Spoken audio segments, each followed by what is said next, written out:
Hello दोस्तों। स्वागत करती हूँ आपका आपके चैनल राजनीतिक चौपाल में। दोस्तों, जैसा कि आप सबको पता ही होगा, चलिए जिसको नहीं पता है मैं बता दे रही हूँ कि दिल्ली टीएसएसबी में पीजीटी की भर्ती आ गई है और जल्दी टीजीटी की भी भर्ती आने की संभावना है और यूपी में भी जल्दी भर्ती देखने को मिलेगी। ऐसे में वे एस्पिरेंट्स जो सिविक्स पॉलिटिकल साइंस सब्जेक्ट से अपनी तैयारी कर रहे हैं, उनके लिए मैं सरस्वती वर्मा मैम आपके लिए लेकर आई हूँ पब्लिक एडमिनिस्ट्रेशन का वह पार्ट जो कि पीजीटी टीजीटी पॉलिटिकल साइंस में बहुत ही अहम भूमिका निभाता है। तो इस सीरीज़ में मैं आपके लिए पबेट का बहुत ही सिलेक्टिव एंड चुनिंदा क्वेश्चन आंसर्स का अभ्यास कराऊंगी जो आपकी आने वाली परीक्षाओं में बहुत ही ज़्यादा हेल्पफुल साबित होंगी। चलिए दोस्तों, ज़्यादा बातें ना करते हुए शुरू करते हैं आपके पहले क्वेश्चन से।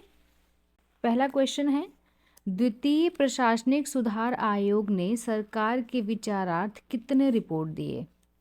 ऑप्शंस हैं 10, 15, 12, 17। तो इसका जो राइट आंसर होगा वो होगा सी, 15। इसका एक्सप्लेनेशन सुन लीजिए। द्वितीय प्रशासनिक सुधार आयोग 31 अगस्त 2005 को बनाया गया था। इसके अध्यक्ष थे वीरप्पा मोडली जी। अब ये जो सुधार आयोग था ये किस लिए बनाया गया था? तो जो ये सुधार आयोग था ये लोक प्रशासन को और अधिक कारगर बनाने के लिए बनाया गया था। ठीक है, तो इसका प्रशासनिक सुधार आयोग ने कितने रिपोर्ट दिए थे? तो 15 आप लोग को याद रखना है। ठीक है, नेक्स्ट क्वेश्चन की तरफ बढ़ते हैं। कौन से यूरोपीय विद्वान द्वारा शक्तियों के विभाजन के बारे में अमेरिकी मॉडल को प्रभावित किया गया था? तो इसके ऑप्शंस है हमारे पास John Locke, Immanuel Kant, Montesquieu और फ्रेडरिक नीत्शे। तो इसका जो राइट आंसर होगा वो होगा मॉन्टेस्क्यू।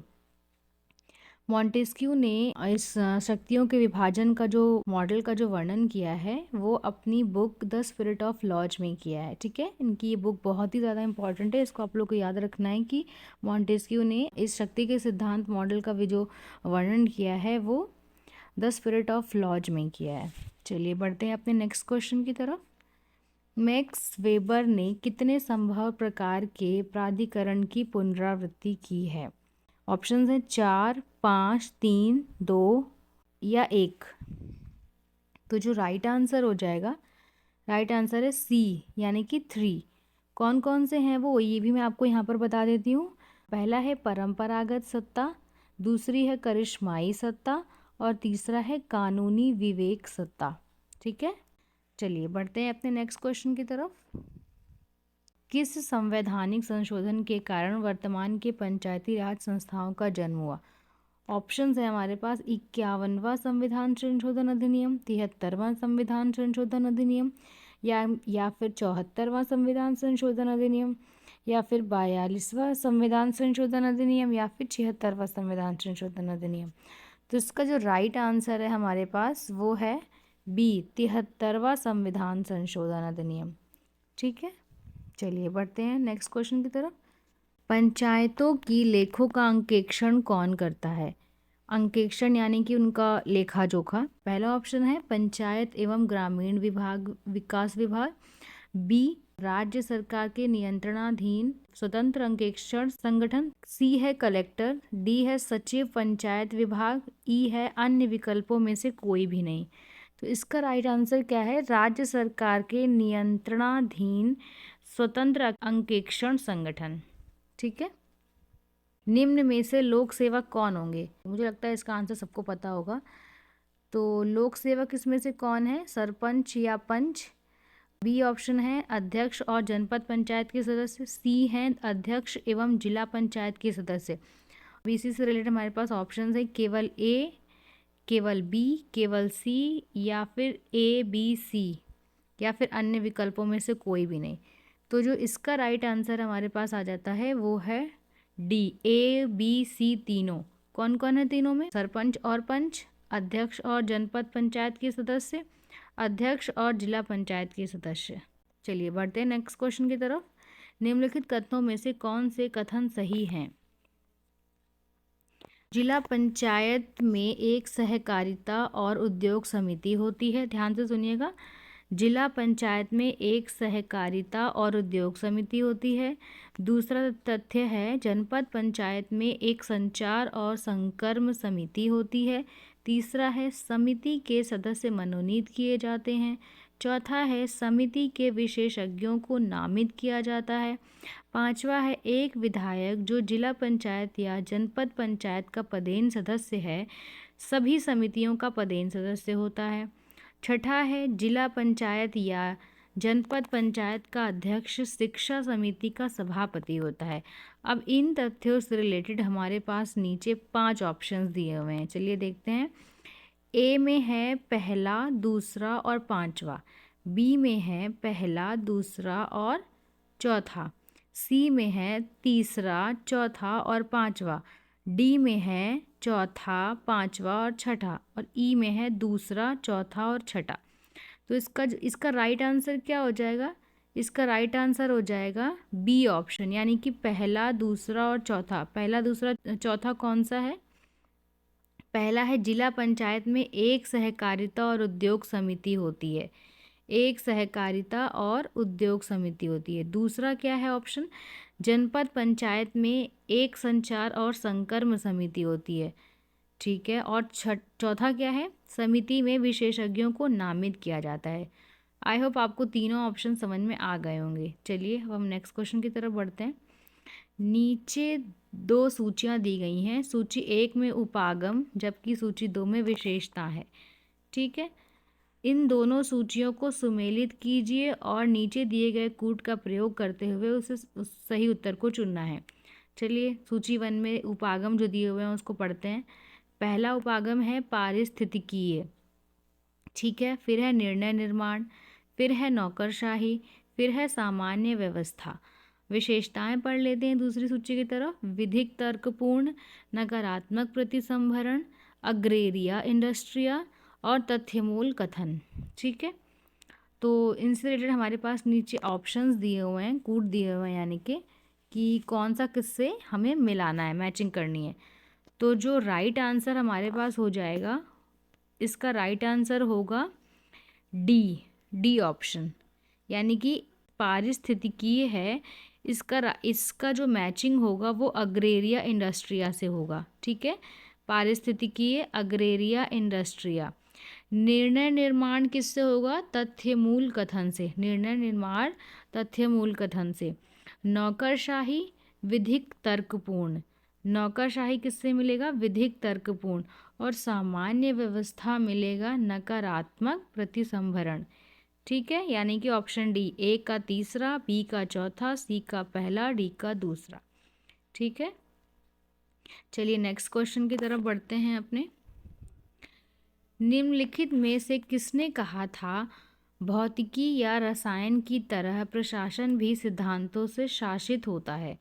अब ये देखिए कथन आ गया है। कथन भी वर्ड में बहुत ही ज़्यादा इम्पॉर्टेंट है। तो क्या है कथन? भौतिकी या रसायन की तरह प्रशासन भी सिद्धांतों से शासित होता है। इसका जो राइट आंसर है वो है ए, यानी कि लूथर गुलिक, ठीक है। चलिए नेक्स्ट क्वेश्चन की तरफ बढ़ते हैं। Question number 10। लोकतंत्र और विकास के लिए पंचायती राज्य संस्थानों के पुनरुद्धार के संबंध में निम्नलिखित में से किस समिति को नियुक्त किया गया था? हमारे पास ऑप्शंस क्या क्या हैं? पहला है LM सिंधवी समिति, बी है अशोक मेहता समिति, सी है बलवंत राय मेहता समिति और डी है JBK राव समिति। इसका जो राइट आंसर है वो है ए, LM सिंधवी समिति, ठीक है। आप लोग इसको याद रखिएगा। नेक्स्ट क्वेश्चन की तरफ बढ़ते हैं। ल्यूक द्वारा वर्णित शक्ति के 3 रूपों में निम्नलिखित में से कौन सम्मिलित नहीं है? सम्मिलित नहीं है, इस नहीं को आप ध्यान रखिएगा। ये जो नहीं है इसको आपको ध्यान रखना है, ठीक है। क्योंकि क्वेश्चन पेपर में कई बार क्या होता है, हम लोग क्वेश्चन बस पढ़ लेते हैं और उसमें जो नहीं या है, मतलब है को ज़्यादा हम लोग उसको यूजुअली है को देख लेते हैं, नहीं को नहीं देखते हैं। तो इसको हाईलाइट आप पहले ही कर लीजिए पेपर में, ये मेरी तरफ से आप लोगों के लिए एक अच्छा पॉइंट होगा। ऑप्शंस क्या क्या है? निर्णय निर्माण, विचार नियंत्रण, कार्यसूची तय करना या फिर क्षमता अभिवर्धन। तो जो इसका राइट आंसर हो जाएगा वो है सी, कार्य सूची तय करना। यानी कि ल्यूक ने जिन 3 शक्ति के रूपों का वर्णन किया है वो है निर्णय निर्माण, विचार नियंत्रण कार्य और सूची तय करना। ठीक है, नेक्स्ट क्वेश्चन है हमारा, हेनरी फ्योल ने प्रशासन के निम्नलिखित प्रकारों का उल्लेख किया है, उन्हें सही क्रम में रखिए। ठीक है, तो ऑप्शंस क्या क्या हैं, संगठित करना, नियोजन, आदेश, नियंत्रण और समन्वय। हमने जो कोड दिया हुआ है यानी कि कोड दिया हुआ है, अब हमें इसे सीरियल वाइज लगाना है कि हेनरी फ्योल ने किस सीरीज़ में ये जो अपने प्रशासन के प्रकारों का उल्लेख किया है वो किस सीरीज़ में किया हुआ है, पहले क्या है और बाद में क्या है। तो जो इसका राइट आंसर हो जाएगा, इसका राइट आंसर है ऑप्शन सी, यानी कि पहले दूसरा ऑप्शन आएगा, दूसरे में क्या है, नियोजन। ठीक है, पहले नियोजन, फिर संगठित करना, फिर आदेश देना, देन समन्वय और देन नियंत्रण। ठीक है, नेक्स्ट क्वेश्चन की तरफ बढ़ते हैं। नेक्स्ट क्वेश्चन है, निम्नलिखित में से कौन से घटक लोक सेवकों द्वारा प्रशासनिक नैतिकता के पालन में बाधक है। पहला ऑप्शन है गुमनामी, दूसरा नम्रता, तीसरा उदासीनता, चौथा है अंध नियम परकता यानी कि अनधिकार। नीचे दिए गए कूट में से सही उत्तर को चुनना है। ठीक है, पहले में क्या है, only 2, 3rd and 4th। B में क्या है, ओनली 2, 3rd। सी में क्या है, ओनली 2 एंड 4th। डी में क्या है, only 3rd and 4th। Right answer हो जाएगा हमारा डी, यानी कि डी में क्या क्या दिया हुआ है, only 3rd and 4th। 3rd and 4th में उदासीनता एंड अंध नियम परकता। ठीक है, नेक्स्ट क्वेश्चन की तरफ बढ़ते हैं, निम्नलिखित में से किस देश में कोई व्यक्ति लोक सेवा में लगभग किसी भी स्तर पर और लगभग किसी भी आयु में प्रविष्ट हो सकता है। बड़ा इंटरेस्टिंग क्वेश्चन है। तो इसका आंसर क्या होगा, भारत। ऑप्शंस क्या क्या होंगे हमारे पास, Bharat, France, USA, United Kingdom. तो जो राइट आंसर होगा वो है सी, यूएसए। यूएसए में ऐसा प्राविधान है कि लोक सेवा में आप किसी भी एज में और किसी भी स्तर पर सिलेक्शन हो सकता है। ठीक है, नेक्स्ट क्वेश्चन की तरफ बढ़ते हैं, निम्नलिखित में से कौन सा वैज्ञानिक प्रबंधन का लक्ष्य है। ऑप्शंस देखते हैं, श्रमिकों का कल्याण, रोजगार सृजन करना, सामाजिक कल्याण की अधिकतम करना, उच्चतर औद्योगिक दक्षता। तो जो राइट आंसर हो जाएगा वो है हमारे पास डी, उच्चतर औद्योगिक दक्षता। ठीक है, यहीं पर मैं आपको ये भी बता देना चाहूँगी कि वैज्ञानिक प्रबंधन के जो जन्मदाता हैं वो कौन है, वो हैं FW टेलर। ठीक है, चलिए हमारा नेक्स्ट क्वेश्चन देखते हैं, क्वेश्चन नंबर 16। इसमें है मिलान कीजिए और सही उत्तर का चयन कीजिए। सूची 1 में जो दिया हुआ है, Elton Mayo, Henry Fayol, Nicholas Henry and FW Taylor. Basically इस तरफ जन्मदाता के नेम है और दूसरी साइड उन्होंने क्या अपने सिद्धांत दिए हैं, उस दूसरी साइड दूसरी सूची में वो दिया हुआ है। संगठन का शास्त्रीय सिद्धांत, वैज्ञानिक प्रबंध, मानव संबंध सिद्धांत, नवलोक सिद्धांत। तो जो इसका राइट आंसर हो जाएगा वो है सी। सी में क्या दिया हुआ है, ए का तीसरा, यानी कि एल्टन मेयो मानव संबंध सिद्धांत से संबंधित है, हेनरी फ्योल संगठन के शास्त्रीय सिद्धांत से संबंधित है, निकोलस हेनरी जो हैं वो नवलोक प्रबंधन से संबंधित हैं, और जो टेलर हैं वो वैज्ञानिक प्रबंधन से संबंधित है।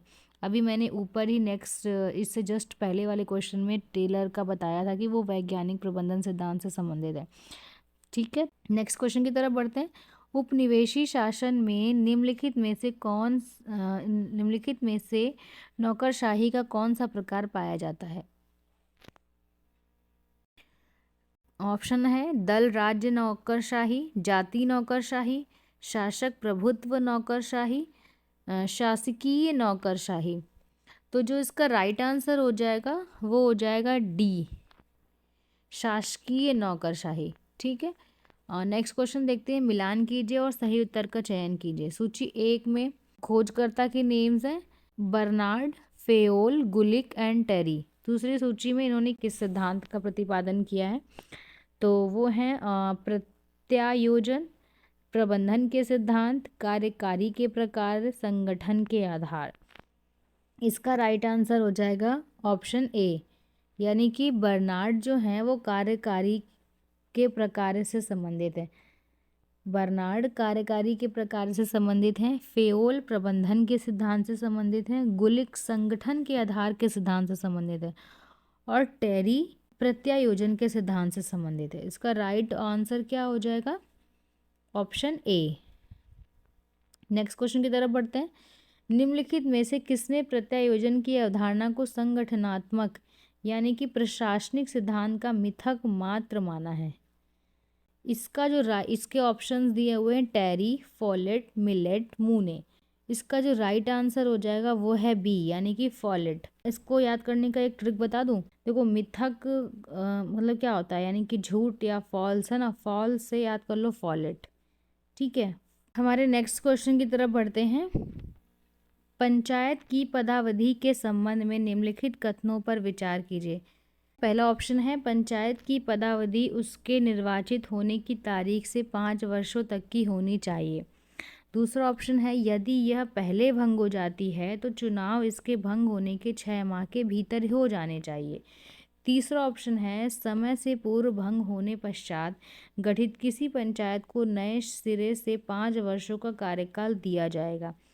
चौथा है यदि किसी पंचायत की पदावधि 6 माह से कम की है तो चुनाव कराना आवश्यक नहीं होगा। अब ये हमारे तथ्य दिए हुए थे, नीचे कूट दिया हुआ है, जिसमें से हम लोगों को चुनना है कि कौन सा सही ऑप्शन है इसके आधार पर। तो जो राइट आंसर है हमारे पास वो हो जाएगा सी, ऑप्शन नंबर सी। अब सी में क्या दिया हुआ है? केवल 2 और केवल 4। केवल 2 में क्या है? यदि यह पहले भंग हो जाती है तो चुनाव इसके भंग होने के 6 माह के भीतर हो जाने चाहिए। ठीक है, और चौथा ऑप्शन क्या है? यदि किसी पंचायत की पदावधि 6 माह से कम की है तो चुनाव कराना आवश्यक नहीं होगा। ठीक है, चलिए हम नेक्स्ट क्वेश्चन की तरफ बढ़ते हैं। निम्नलिखित कथनों में से विकास प्रशासन के संबंध में कौन से सही है? निम्नलिखित कथनों में से विकास प्रशासन के संबंध में कौन से सही है? तथ्य क्या क्या दिए हुए हैं? यह परिवर्तनोन्मुखी है, इसके उद्देश्य सरल हैं, यह गतिक एवं लचीला है, यह नए लक्ष्यों या कार्यों से संबंधित है। अब इसके कूट क्या दिए हुए हैं? ए में है second, third and fourth, B में है first, second, third and fourth, C में है केवल फर्स्ट, थर्ड एंड फोर्थ और डी में है केवल फर्स्ट, सेकंड एंड फोर्थ। इसका राइट आंसर हो जाएगा हमारे पास सी, यानी कि केवल first, third and fourth. First में क्या है? यह परिवर्तनोन्मुखी है, यानी कि विकास प्रशासन परिवर्तनोन्मुखी है, परिवर्तन होते ही रहते हैं, ये तो बिल्कुल सही बात है। उसके बाद है थर्ड, यह गतिक एवं लचीला है, ऑब्वियसली यह गतिक एवं लचीला है। फोर्थ में क्या है? यह नए लक्ष्यों या कार्यों से संबंधित है। ठीक है, तो ये तीनों ऑप्शन इसके सही हैं। निम्नलिखित में से निर्णय करने का आबद्ध तार्किकता मॉडल किसने प्रतिपादित किया? तो इसके ऑप्शंस दिए हुए हैं Herbert Simon, D Osborn, B Elton Mayo और डी एडवर्ड वीडनर। ठीक है, तो इसका जो राइट आंसर होगा वो है ए, हर्बर्ट साइमन। ठीक है, चलिए बढ़ते हैं अपने नेक्स्ट क्वेश्चन की तरफ। राइट टू इंफॉर्मेशन मास्टर की टू गुड गवर्नेंस प्रतिवेदन निम्नलिखित में से एक के द्वारा प्रस्तुत किया गया है। अब वो एक कौन है? ए सरकारी आयोग, बी पंछी आयोग, सी प्रथम प्रशासनिक सुधार आयोग, डी दूसरा प्रशासनिक सुधार आयोग। इसके राइट आंसर क्या हो जाएगा? डी दूसरा प्रशासनिक सुधार आयोग। ठीक है, नेक्स्ट क्वेश्चन की तरफ बढ़ते हैं। निम्नलिखित में से किस आयोग, समिति या फिर चिंतक ने भ्रष्टाचार के 27 रीतियों की पहचान की है? तो इसका राइट आंसर हो जाएगा हमारे पास डी, केंद्रीय सतर्कता आयोग। केंद्रीय सतर्कता आयोग ने भ्रष्टाचार के 27 रीतियों की पहचान की है। ठीक है, नेक्स्ट क्वेश्चन की तरफ बढ़ते हैं। ये हमारा आज का लास्ट क्वेश्चन होगा। भारत में संयुक्त परामर्शी तंत्र निम्नलिखित में से किसकी सिफारिश पर स्थापित किया गया? ये इसका ऑप्शन हो जाएगा बी, द्वितीय वेतन आयोग। तो भारत में संयुक्त परामर्शी तंत्र द्वितीय वेतन आयोग की सिफारिश पर स्थापित किया गया था इसकी स्थापना 1966 में हुई थी। ठीक है, तो चलिए दोस्तों, ये था आज के सेशन के कुछ महत्वपूर्ण प्रश्न। उम्मीद है आपको प्रश्न समझ में आए होंगे। और दोस्तों, इसी के साथ मैं 2 मोटिवेशनल लाइन कह के अपनी वाणी को विराम देना चाहूँगी। और जिस किसी को भी इन क्वेश्चन से रिलेटेड कोई किसी भी तरह की परेशानी हो या फिर क्वेश्चन कोई ना समझ में आया हो, तो आप कमेंट बॉक्स में अपना कमेंट छोड़ दीजिएगा। मैं डेफ़िनेटली उसका रिप्लाई करूँगी और आपके क्वेश्चंस का समाधान करूँगी। चलिए, तो यहीं पर सेशन समाप्त करते हैं। हमारी सबसे बड़ी महिमा कभी ना गिरने में नहीं है। हमारी सबसे बड़ी महिमा कभी ना गिरने में नहीं है, बल्कि हर बार गिरकर उठने में है। धन्यवाद।